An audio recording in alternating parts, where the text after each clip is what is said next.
You're listening to the Financial Source podcast on YouTube.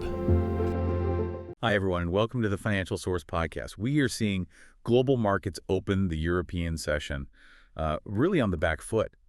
And it's all being driven by this uncertainty around a newly disclosed U.S. peace proposal for Ukraine. Yeah, that's right. Geopolitics is just the dominant macro driver this morning. I mean, the shock from this leaked 28-point plan it's palpable.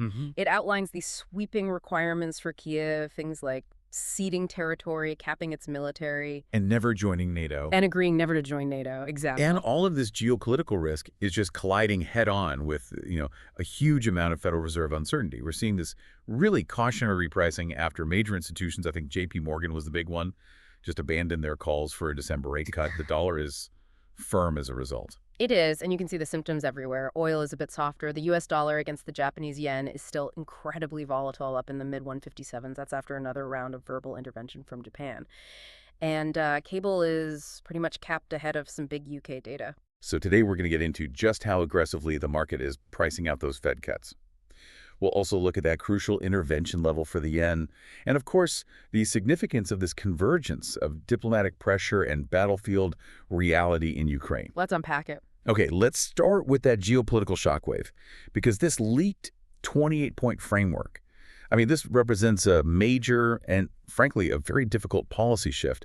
It's forcing risk managers everywhere to just scramble. It is, and it's not just a rumor, right? This is a detailed diplomatic document. Right. What's truly unsettling about this draft, especially if you're looking at it from Kyiv's perspective, is that it goes so far beyond just a ceasefire line. It's dictating the entire future state of Ukraine. Structurally, you mean? Yes, structurally. When you ask a sovereign nation to cede critical eastern territory and accept a defined, a capped size for its military, you are imposing permanent, massive constraints on its ability to defend itself. And then there's the diplomatic sticking point, the one that basically guarantees this is going to remain a geopolitical flashpoint for months.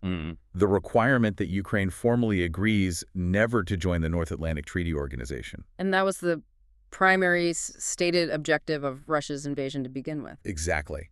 So for the White House to be pushing this now, it suggests a high degree of, policy exhaustion? Or maybe just a stark acknowledgement of the military realities on the ground. I think that acknowledgement is key. What's so fascinating here is that this dramatic diplomatic pressure, it isn't happening in a vacuum. It's converging precisely with claimed Russian battlefield gains, specifically near places like Kupiansk and Vovchansk.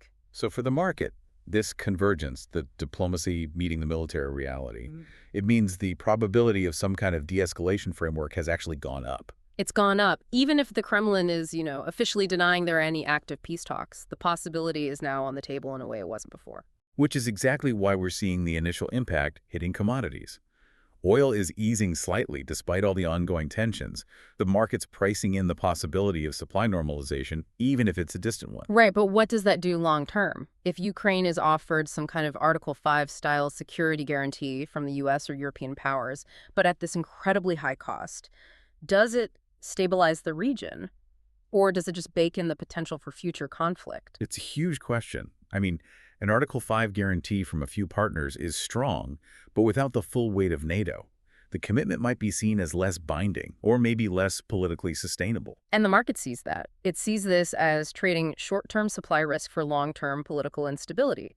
And that instability in Europe drives capital right back to the ultimate safe harbor, the firm U.S. dollar. So if I'm tracking this correctly for you listening, the market isn't necessarily cheering for peace here.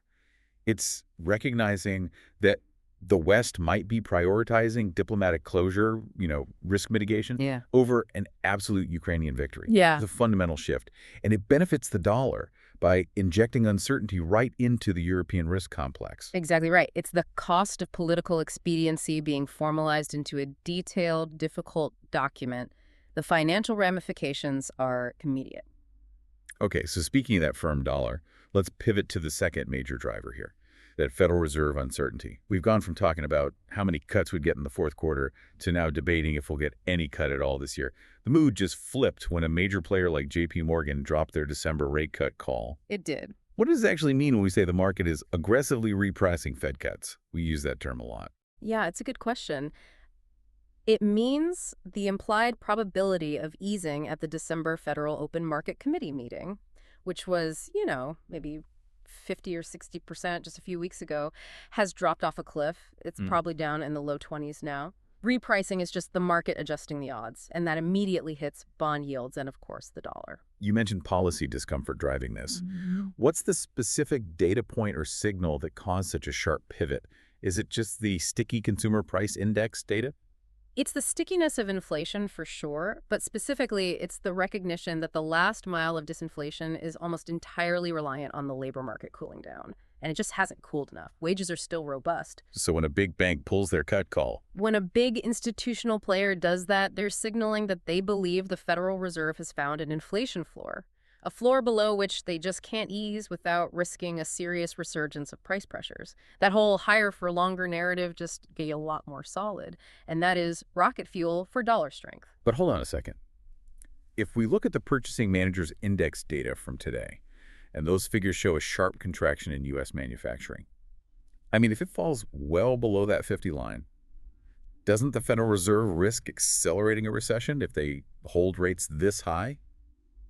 Is the market missing that? That raises a critical point about the asymmetry of risk. Right now, the market is focused on inflation risk because the Federal Reserve has explicitly said that's their number one concern.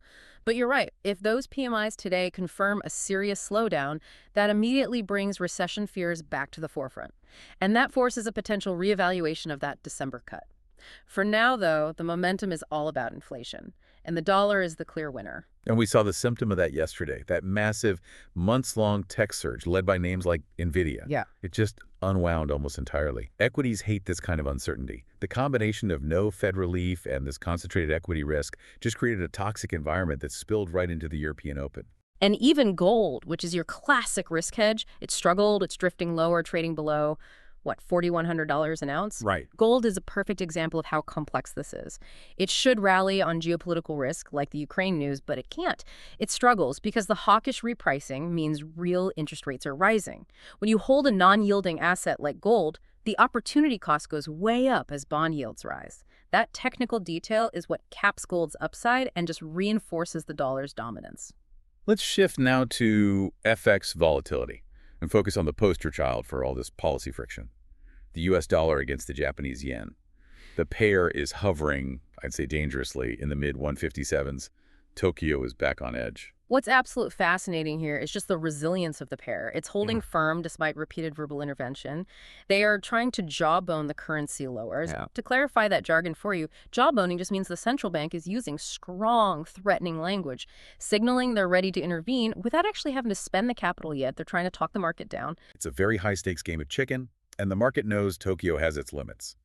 We're all watching that implied 160 level. That is the psychological line in the sand, right? Where the market believes Japan's Ministry of Finance would have to step in for real. For real. Being up in the 157s means the market is aggressively testing how much pain the Bank of Japan can tolerate before it has to resort to that very expensive dollar selling. Yeah. And the fundamental driver hasn't changed at all. It's the massive rate differential. The Bank of Japan is stuck near zero. Stuck near zero because they're still trying to generate sustainable inflation, while the Fed is stuck high because they have too much. That gap makes holding the yen extremely unattractive. Unless the Fed explicitly signals a dovish pivot, the pressure on the yen is just relentless. And moving quickly to the other majors, cable, the British pound against the US dollar, is capped below 1.31 ahead of that critical UK retail sales and then PMI data. And that domestic political uncertainty in the UK, plus the firm dollar, it just prevents any kind of real breakout for the pound. Meanwhile, the euro against the dollar is just trading sideways, quietly awaiting the Eurozone flash PMI data. Right, to see if the European Central Bank will face its own version of these contradictory pressures. That's a great summary. As you look ahead, the real question this leaves us with is this. If the U.S. is willing to pressure Kyiv to accept formal territorial losses to secure a strategic framework, what does that precedent mean for the longevity of all global military alliances and security guarantees moving forward? That is a powerful thought to chew on. We truly appreciate you tuning in. Join us again for the next discussion on the Financial Source podcast.